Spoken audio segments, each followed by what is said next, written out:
Anisan'ireo fikambanana resy lahatra mivinan'ny Taina Razafinjoelina ny Tanora Miarisoa 67 hektara na TMS. Ity fikambanana ity moa dia manana tanjona fampivelarana ny maha-olona indrindra fa ny vehivavy, manana ny maha-izy azy, ahafahany mamelo teny sy mampandroso ny mpiara-belona. Manomboka mahatsapa ny Malagasy ankehitriny hoy izy ireo hoe tsy mety intsony ilay totohatra fiakarana ka mila olona tena hiasa. Hiasa ho an'ny vahoaka tokoa izahay fa tsy hanao fitaovana politika ny vahoaka fotsiny hoy izy ireo teny an-toerana. Anisan'ny mampahantra antsika ny tsy fiheverana an'ireo hoavy zanantsika. Nefa tsika na eo fahasairana dia miezaka foana ny hampianatra azy. Mahatonga ny mampianatra azy dia manantena hoavy mamiratra ho azy.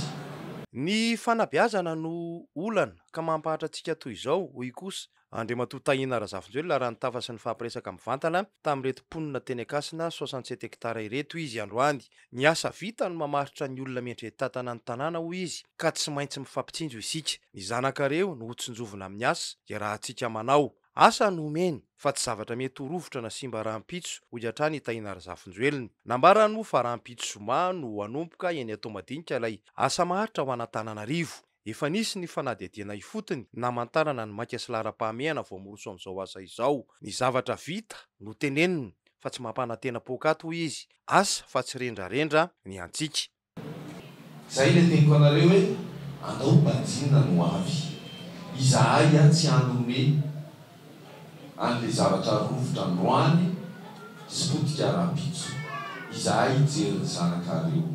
Izahay hijery ny hoavinareo tsy hanasa ka hanome asa. Nambarany ihany fa raha mitohy ny famitahana amin'ny fampanantenana poakaty dia ho potika ny firenena ka mila tsahatra izany. Hanome asa ny vahoaka amin'ny alalan'ireo tetikasa samihafa eto amin'ny tanàna isika hoy Taina Razafinjoelina fa ilaina kosa nefa ny fanofanana 3 volana farafahakeliny. Fa andao ampianarantsika ny solosaina ny ankizy fa manam-bola, tena manam-bola rehefa manofehy an'io.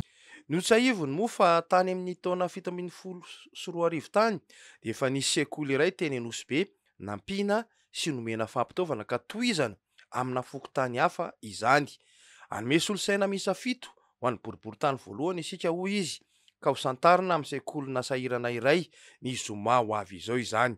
Mila mahay informatika ny zanantsika satria tena ahazom-bola io sehatra io hoy Taina Razafinjoelina.